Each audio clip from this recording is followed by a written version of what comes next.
focus of our still life today really is not three-dimensional form and all of its realities, but logo design and packaging. Yeah. So when I look at my Altoids tin, I would map the banner out first, that is the border, and then the main logo is going to fit here. Then another line where it says Curiously Strong Mints, and still another sort of, I'm going to actually draw like a little text box. Imagine that for where it says peppermint. So the big one is Altoids. So when I look at this and how it's written, I notice that it's got a skinny leg and it's got a heavy or wide leg. These letters are almost perfectly squared if you had to measure the height and the width. These ones are very much vertical rectangles. That's an important thing to notice. Up here we have capital letters and lowercase letters. These are all capitals, these are all capitals. And then notice that you've got a skinny rise and a heavy rise. And then look at this. This goes, it curves. That's kind of fancy, all right? There's also on the top of these letters, this little top is called a serif. So I'm going to draw that as well. This does take some focused attention. Anything observational in practice is going to require focused attention. So when students say this is really hard, I agree. It is hard because one of the things we have a really difficult time doing is sustaining our focused attention. So practice is really the best way to improve that. And the more you do it, the better you'll get. So here I go. Now the other thing I'll tell you is if you are tired, you're going to shortcut things. So if you feel yourself getting tired and making mistakes, take a break and give yourself a little bit of freedom to come back to it with better focused attention after a walk or something, all right? But maybe not all in one sitting. And then when I map out how to do Curiously Strong, I find that it helps me to look at where this relates to the larger word of Altoids. So the C starts right below the A. The Y comes to just past the T, and then I can fill it in from there.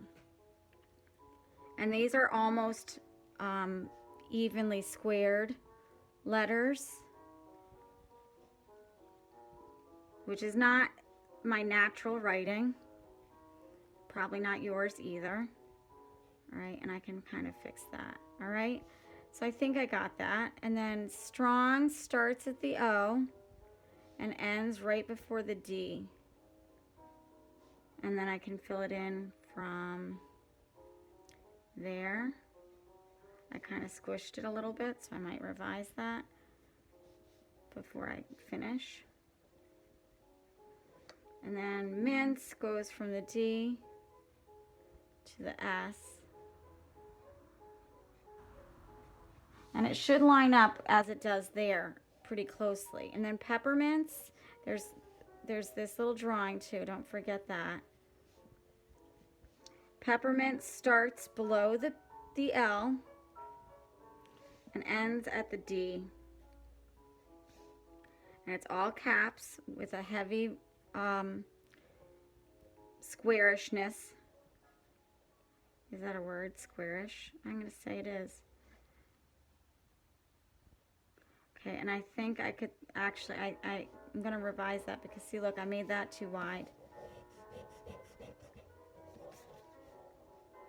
And this is why I do it in pencil first, because otherwise I may be hard pressed.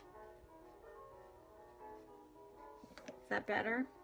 And then I could go back in and add the details of all those letters. But I mapped it out first pretty closely, and then I can go in and tidy it up.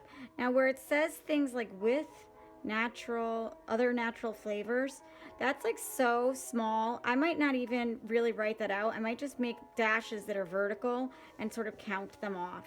And likewise here, it's like a goldish lettering with such small vertical writing that I can't read it.